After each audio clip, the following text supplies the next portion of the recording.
السلام علیکم۔ رفتار ٹی وی کے بھارتی الیکشن کے اسپیشل سیریز کے ساتھ عدیل اظہر ایک بار پھر سے آپ کی خدمت میں حاضر ہے۔ یہ ہے قسط نمبر 4، ایپیسوڈ نمبر 4۔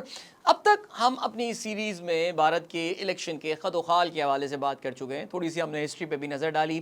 پچھلی ایپیسوڈ میں ہم نے بات کیا کہ بھئی اہم پارٹیز کون سی ہیں، الائنسز کون کون سے ہیں، اور اہم لیڈر کون ہیں جو کہ اس الیکشن میں ایکشن میں آپ کو نظر آ رہے ہیں یا آئیں گے یا آگے چل کے بھارت میں حکومتیں بھی بنائیں گے۔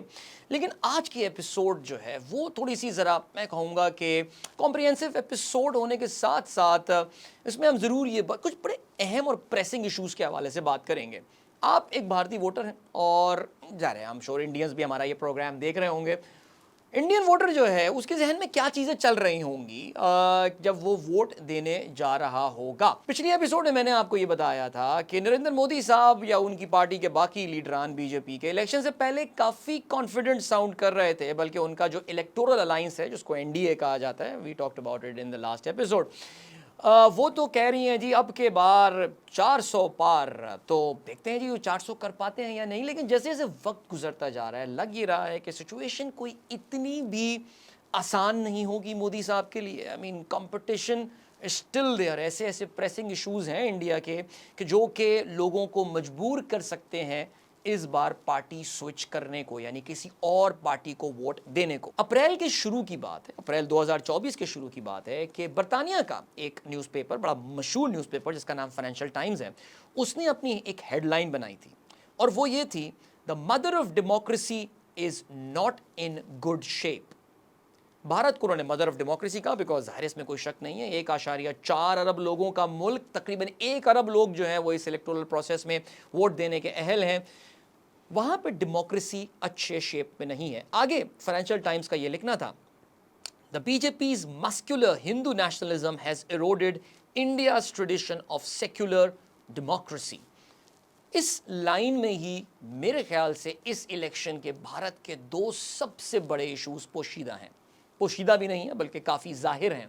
بھارت ایک بہت ہی ملٹی ایتھنک کنٹری ہے، بہت سارے زبانیں وہاں پہ بولی جاتی ہیں، بہت سارے مختلف بیک گراؤنڈز کے لوگ وہاں پہ رہتے ہیں، لیکن اس ملک کی سب سے بڑی کامیابی یہ ہے کہ پچھلے 77 سال میں یہ اپنے آپ کو ایک حیثیت سے کامیاب رکھا ہے، انہوں نے جاری رکھا ہے۔ انڈیا میں یس دیر آر پرابلمز، ہر ملک میں پرابلمز ہوتے ہیں، لیکن اس کے باوجود انڈیا ایک اسٹیٹ کے طور سے قائم رہا ہے اور قائم ہے۔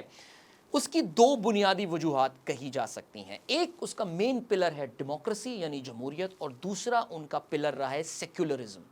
ایسا لگ رہا ہے کہ ان الیکشنز میں نریندر مودی صاحب اور بی جے پی جو ہے وہ بھارت کے ان دونوں پلرز یا ان دونوں ستونوں کو چیلنج کر رہی ہے۔ ایک طرف لوگ کہتے ہیں کہ جی بھارت کی ڈیموکریسی خطرے میں ہے، دوسری طرف لوگ کہہ رہے ہیں کہ بھارت کا جو سیکولر مزاج ہے یا اس کا جو سیکولر ایسنس اور کور ہے اس کے کانسٹیٹیوشن کا، اس کے آئین کا، وہ بھی اس وقت خطرے میں نظر آ رہا ہے۔ اور فائنینشیل ٹائمز کی جو یہ لائن میں نے پڑھی ہے اس میں ان دونوں چیزوں کی بات کی گئی ہے۔ تو ہم ایسا کرتے ہیں کہ پہلے ذرا ان 2 براڈ ایشوز کی بات کرتے ہیں اور پھر اس کے بعد کچھ ذرا اسپیسیفک ٹاپکس پر بھی ہم جائیں گے۔ بھارت میں ڈیموکریسی خطرے میں ہے تو یہ میں نہیں کہہ رہا، یہ بہت سارے انٹرنیشنل انسٹیٹیوشنز کہہ رہے ہیں۔ مثلاً Sweden based V Dem institute which is the variety of democracies institute نے بھارت کو ایک الیکٹورل اٹوکریسی قرار دیا ہے۔ بائی دا وے وہ پاکستان کو بھی ایک الیکٹورل اٹوکریسی قرار دیتے ہیں۔ سو سویڈن بیسڈ اس گروپ کی نظر میں پاکستان اور بھارت کی جو جمہوریتیں ہیں وہ اس وقت ایک ہی کیٹیگری میں آ گئی ہیں۔ ظاہر ہے ہندوستان کے بہت سارے لوگوں کو یہ بات اچھی نہیں لگے گی، لیکن یہ ہم تھوڑی کہتے ہیں، یہ تو کوئی سویڈن میں بیٹھے ہوئے لوگ کہتے ہیں۔ اس کے علاوہ economist intelligence unit, economist magazine ہے مشہور برطانیہ کا، وہ بھارت کو فلاڈ ڈیموکریسی کہتے ہیں، یعنی ایک ایسی جمہوریت کے جس میں کچھ خامیاں ہیں۔ بہرحال you can't have perfect democracy, لیکن بھارت کا ڈیموکریسی کے حوالے سے اور بھی رینکنگز میں جو ہے وہ نمبر نیچے گرتا جا رہا ہے۔ اور ظاہر ہے اس کے بارے میں کہا یہی جاتا ہے کہ نریندر مودی صاحب کے جو پچھلے 10 سال ہیں اس میں بھارت کے جو مین انسٹیٹیوشنز ہیں ان پہ کاری ضرب لگی ہے۔ دیکھیے کسی بھی جمہوریت کی کامیابی کے لیے آپ کے پاس انڈیپینڈنٹ انسٹیٹیوشنز ہونے چاہیے۔ اگر ہم ایک آئینی جمہوریت کی بات کریں یا جسے ہم بولیں کہ جو پاکستان اور بھارت میں نظام چلتا ہے، وہاں پہ جو چند ادارے جن کو انڈیپینڈنٹ ہونا ضروری ہے، اگر وہ پارٹیزان ہو جائیں تو آپ کی پوری جمہوریت خطرے میں پڑ جاتی ہے۔ سب سے پہلے بات کرتے ہیں سپریم کورٹ کی۔ At the end of the day ملک میں جو بھی مسئلہ ہو, جو بھی مسائل ہو, ظاہر ہے وہ سپریم کورٹ کے پاس ہی جاتے ہیں. اور اگر سپریم کورٹ ملک کی کوئی بھی مسئلہ, قانون فالو نہ ہو رہا ہو, آئین فالو نہ ہو رہا ہو, اس پہ اگر اپنی آنکھیں بند کرنا شروع کر دے تو پھر جمہوریت کا تو اللہ ہی حافظ ہے. بھارت میں سپریم کورٹ پہ یہ کہا جاتا ہے کہ گزشتہ چند سالوں میں ان کے فیصلوں کا بہت زیادہ جھکاؤ جو ہے وہ بی جے پی کی طرف ہونے لگا ہے. بڑی دلچسپ بات ہے کہ اس وقت جو بھارت کے چیف جسٹس ہیں, جسٹس چندرچوڑ, ان سے پہلے چیف جسٹس ہوا کرتے تھے جسٹس رنجن گوگوئی صاحب. Now chief justice of India اپنی ریٹائرمنٹ کے بعد بی جے پی جوائن کر لیتے ہیں, اور بی جے پی ان کو جو ہے وہ راجیہ سبھا یعنی اپر ہاؤس آف پارلیمنٹ کا جو ہے وہ ممبر بنا دیتی ہے. تو اب آپ یہ سوال پوچھ سکتے ہیں کہ یعنی وہ جو اس وقت فیصلے کیا کرتے تھے, کیا اس وقت ان کا کوئی نہ کوئی بائس اس میں شامل تھا یا ان کا کوئی جھکاؤ شامل تھا؟ ویل, کہنے والے اپنی بات کر سکتے ہیں. ایون دو جسٹس چندرچوڑ نے ابھی جو کچھ فیصلے کیے ہیں اس سے لگتا یہ ہے کہ وہ تھوڑی بہت انڈین سپریم کورٹ کی جو اس کی جو سگنیفیکنس ہے, اس کی جو پرومنس ہے, اس کی جو اہمیت ہے, اس کو ایک بار پھر سے انڈورس کروانا چاہتے ہیں. لیکن پھر بھی انڈیا میں یہ شک جو ہے کافی بڑھتا جا رہا ہے کہ سپریم کورٹ اب اتنی شاید اسٹرکٹ نہیں رہی ہے جتنی وہ ایک زمانے میں پہلے ہوا کرتی تھی. اب بات کرتے ہیں الیکشن کمیشن آف انڈیا کے حوالے سے. مجھے یاد ہے کہ جب میں نے 1990 کی دہائی میں انڈین پولیٹکس کو فالو کرنا شروع کیا تھا, بلکہ انڈیا کا 1996 کا پہلا الیکشن جو میں نے فالو کیا تھا, آئی تھنک ایپیسوڈ نمبر 2 میں میں نے یہ بات بتائی تھی, تو اس وقت زی نیوز پہ ایک صاحب کا نام میں سب سے زیادہ سنا کرتا تھا, اور ان کا نام تھا T N Seshan. T N Seshan کوئی سیاستدان نہیں بلکہ چیف الیکشن کمشنر تھے انڈین الیکشن کمیشن کے. انتہائی سخت آدمی, اوف, یعنی مجھے تو ایسا لگتا تھا کہ انڈیا میں تمام سیاستدان کسی اور سے ڈریں یا ڈریں. وہاں پہ آپ کو پتا ہے فوج کا بھی ڈر نہیں ہوتا زیادہ پولیٹکس میں, لیکن وہ جس کے سے پتا ڈر لگتا تھا ان کو اور آبویس ہوتا تھا وہ ہوتے تھے مسٹر ٹی این سیشن. سخت آدمی تھا, بعد میں انہوں نے بھارت کا پریزیڈنٹ بننے کی بھی کوشش کی تھی الیکشن کے تھرو, لیکن وہ اس میں کامیاب نہیں ہوئے تھے. Election commission of India T N Seshan کے دور سے آج کے دور کے ساتھ کمپیئر کریں تو معاملات بہت بدل چکے ہیں. انڈین الیکشن کمیشن میں اب ٹل ریسنٹلی اگر ہم بات کریں, اب سے کچھ عرصے پہلے تک جو 3 ٹاپ ممبران ہوتے ہیں چیف الیکشن کمشنر کے انڈر کے جو 2 الیکشن کمشنر کام کر رہے ہوتے ہیں, وہ دونوں اب سے تھوڑا عرصہ پہلے ریزائن کر کے چلے گئے تھے. یعنی اب سے کچھ ہفتے پہلے انڈیا کے الیکشن کمیشن میں صرف ایک صاحب موجود تھے, پھر اس کے بعد 2 نئی پلیسمنٹس کی گئی, اور ان دونوں افراد کے حوالے سے یہ کہا جاتا ہے کہ وہ بی جے پی کی جانب اپنا جھکاؤ رکھتے ہیں. یہی وجہ ہے کہ بی جے پی کی جانب سے اس الیکشن میں کی جانے والی جو انتہائی کہنا چاہیے ڈیوائسو کیمپین ہے, یعنی لوگوں کو تقسیم کرنے والی کیمپین ہے, جس میں نریندر مودی صاحب خود بھی انوالو رہے ہیں, اس کی جانب الیکشن کمیشن آف انڈیا نے ورچولی اپنی آنکھیں بند کی ہوئی ہیں. کسی اور پارٹی کا کوئی اور لیڈر اگر یہ بات کرتا تو شاید وہاں پہ ان کے خلاف کارروائی ہو, لیکن نریندر مودی صاحب کی تقریروں میں انتہائی خطرناک باتیں کرنے کے باوجود ان کے خلاف کوئی کارروائی نہیں کی جا رہی. اس کے علاوہ کسی اور ملک میں جو ایک اور بڑا امپورٹنٹ انسٹیٹیوشن ہوتا ہے جو کہ جمہوریت کو انشور کرتا ہے, وہ اس ملک کا میڈیا ہوتا ہے. پاکستان کے ساتھ ہی انڈیا میں بھی جو ہے وہ میڈیا کو آزادی ملی تھی. انڈیا میں زی نیوز اور باقی نیوز چینل جو ہیں وہ 1990s کے ختام میں آنا شروع ہو گئے تھے. پاکستان میں ظاہر ہے اس کے کچھ عرصے بعد آنا شروع ہوئے تھے, لیکن ایک ایکسپلوژن ہو گیا تھا نیوز چینلز کا. اب سے 20 سال 15 سال پہلے کی بات ہے کہ انڈین نیوز چینلز, چاہے وہ ہندی ہوں یا پھر وہ انگلش نیوز چینلز ہوں, وہاں پہ آپ کو ورائٹی ملا کرتی تھی. اگر آپ کو بی جے پی کا پرسپیکٹو جاننا ہے تو وہ مل جایا کرتا تھا, آپ کو کمیونسٹ پارٹی کا پرسپیکٹو جاننا ہے وہ مل جایا کرتا تھا. میزبان جو وہاں کے ہوسٹ ہوا کرتے تھے, جو اینکرز ہوا کرتے تھے, وہ بڑے زبردست پروفیشنلز ہوا کرتے تھے. But now the times have changed massively. میں آخری بار میں انڈیا 2014 میں, ناٹ آخری بار, اس سے پہلے میں 2014 میں گیا تھا. مجھے اس وقت بھی یاد ہے کہ میں اپنے فری ٹائم میں جو میں کانفرنس اٹینڈ کرنے گیا تھا, میں انڈین چینلز دیکھا کرتا تھا, اور میں یہی کہا کرتا تھا کہ یار I really enjoy watching, even though اس میں شور شرابہ وہ شاید اس وقت بھی اتنا نہیں ہوتا رہا جتنا وہ اب ہونے لگا ہے, لیکن پھر بھی آپ کو کچھ برابری کی بات جو ہے وہ سننے کو ملتی تھی.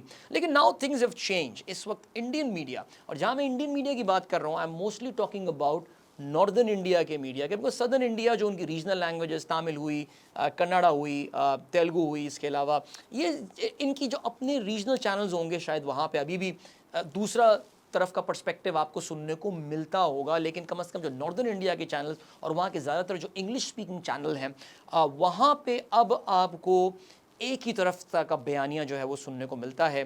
وہاں کے جو نیوز اینکرز ہیں وہ آپ کو جو لینگویج استعمال کرتے ہیں اس کو آپ حیران رہ جاتے ہیں سوچ کے کہ یار یہ چیز آن ایئر کیسے چلی جاتی ہے. میں ایون دو پاکستان کا میڈیا ظاہر ہے وہ بھی ہمارے یہاں بھی اب ایک ہی بیانیہ چل رہا ہے, لیکن پھر بھی آئی تھنک وہ جو لیول آف پروفیشنلزم شاید ابھی بھی پاکستانی ٹی وی چینل میں نظر آ رہا ہے, انڈیا میں آپ کو وہ نظر نہیں آتا.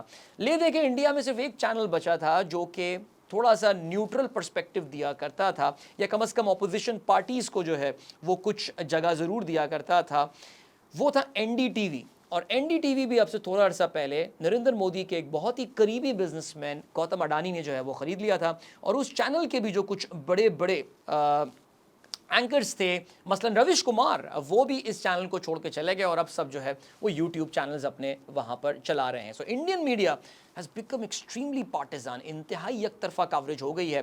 سو آپ دیکھیے میں نے بات کی کہ سپریم کورٹ ہوا, انڈین الیکشن کمیشن ہوا, یا ان کا میڈیا ہوا, وہ ساری کی ساری ایک ڈائریکشن فالو کر رہے ہیں. سپریم کورٹ کو شاید میں تھوڑا سا بینیفٹ آف دا ڈاؤٹ یہاں پر دے دوں, لیکن ظاہر ہے انڈین ڈیموکریسی اٹ سیلف اس وقت ایک گریو ڈینجر میں ہے. اور ظاہر ہے میں ابھی سن رہا تھا کانگریس کے لیڈر پی چدمبرم جو ہیں, جو کہ بھارت کے سابق فائنانس منسٹر بھی رہ چکے ہیں, ان کا یہ کہنا تھا کہ اگر نریندر مودی یہ الیکشن جیت جاتے ہیں this is going to be the last election of India. ظاہر وہ میٹافوریکلی بات کر رہے تھے کہ ان کا یہ کہنا تھا کہ انڈیا ایک پراپر ڈکٹیٹرشپ میں جو ہے وہ کنورٹ ہو جائے گا, something like what you seen Bangladesh and all right now. Well یہ ہوگا یا نہیں دیکھا جائے گا. دوسرا جو بڑا امپورٹنٹ فیکٹر انڈیا کا تھا دیٹ واز سیکولرزم. ظاہر ہے اس میں تو کسی کو کوئی شک نہیں کہ بی جے پی ایک رائٹ ونگ ہندو جماعت ہے, اور وہ رائٹ ونگ ہندو جماعت ظاہر ہے ہندوتوا جو یعنی جو ہندوازم کا جو پولیٹیکل پرسپیکٹو ہے اس کو وہ لے کر آگے چل رہی ہے. لیکن ان تمام چیزوں کے باوجود اس سے پہلے جب اٹل بہاری واجپئی بھارت کے پرائم منسٹر ہوا کرتے تھے, اس وقت کوئی یہ بات نہیں کرتا تھا کہ بھارت کا جو سیکولر اساس ہے, جو اس کی سیکولر فنڈامنٹلز ہیں, اسے کوئی خطرہ درپیش ہے. میں آج جس وقت یہ ویڈیو ریکارڈ کر رہا ہوں اس سے کچھ دنوں پہلے بھارت کے وزیر اعظم نریندر مودی نے راجستھان میں ایک الیکشن کی ریلی سے خطاب کیا, اور اس الیکشن کی ریلی میں انہوں نے کچھ اس طرح کی بات کی کہ اگر کانگریس کو ایک بار پھر سے اقتدار دے دیا گیا سو وہ بھارت کے ریسورسز کو تقسیم کر دے گی گھس بیٹھیوں میں اور ان لوگوں میں جن کے بچے زیادہ ہوتے ہیں. نا انڈیا کی سیاست کو جو بھی سمجھتا ہے, تھوڑی بہت بھی جس کی سمجھ ہو, وہ یہ سمجھ رہا ہے کہ نریندر مودی نے یہاں پہ ڈائریکٹلی مسلمانوں کو ٹارگٹ کیا ہے. یہ تقریر ان کی اتنی ڈیوائسو ہے کہ یہاں پہ الیکشن کمیشن آف انڈیا کو کوئی ایکشن لینا چاہیے تھا, لیکن انہوں نے ایز آئی سیڈ ارلیئر کوئی ایکشن نہیں لیا. مسلمان لفظ کو انڈیا میں ایسا لگتا ہے کہ جیسے ایک گالی بنا دیا گیا ہے. میں ٹی وی چینلز انڈیا میں دیکھتا ہوں جہاں پہ ذرا کوئی مسلمانوں کے فیور کی بات کر لے تو اس کو یہ بولا جاتا ہے کہ تم جاؤ, تم آتنکوادی ہو, تم اینٹی نیشنل ہو. یہ ورڈ بڑا پاپولر ہے وہاں پہ, اور یہ تانا دیا جاتا ہے کہ جاؤ پاکستان چلے جاؤ یا فلانا ملک چلے جاؤ, مسلمان ملکوں کے نام, لیکن پاکستانی جنرلی ان کو جو ہے نا بھیجنے کی بات کی جاتی ہے. سو بھارت کا وہ سیکولرزم جہاں پہ ظاہر ہے, اور آنیسٹلی اسپیکنگ اس وقت مسلمانوں کی جو حالت ظاہر ہے, چاہے وہ سیاست میں ہو یا سیاست کے باہر ہو, یہ اتنا بڑا ایشو انڈیا میں بن چکا ہے کہ اس کے لیے ہم ایک الگ سے ایک ایپیسوڈ اپنی ریکارڈ کرائیں گے, the state of Indians in Indian politics and India in general.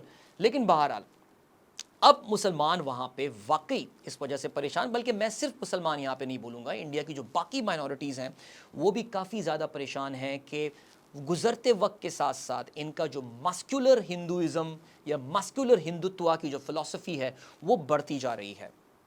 اب سے کچھ مہینے پہلے کی بات ہے کہ نریندر مودی صاحب نے رام مندر کا افتتاح کیا ایودھیا میں. آپ نے ریسنٹلی ہماری ویڈیو بھی دیکھی ہوگی رفتار میں, جس میں ہم نے رام مندر کے اس پوری سٹوری دی, ہم نے آپ کو شروع سے بتایا تھا کہ کہاں سے یہ گیا اور اس کا کس طرح یہ اس پورے ایک پلان کے تحت جو ہے مسجد کو توڑا گیا, وہاں پہ مندر بنایا گیا, اور انہوں نے اس مندر کا ایون دو ابھی تک یہ مندر مکمل طور سے تیار نہیں ہوا ہے, لیکن وہاں پہ رام للا یعنی بھگوان رام کی جو مورتی تھی اس کو لا کے, جو اس کی انسٹالیشن تھی اس کو جو وہاں پہ رکھنا تھا, اس کے پورے ایونٹ کو ایک اسپیکٹیکل بنا دیا. نریندر مودی, ان کے میڈیا نے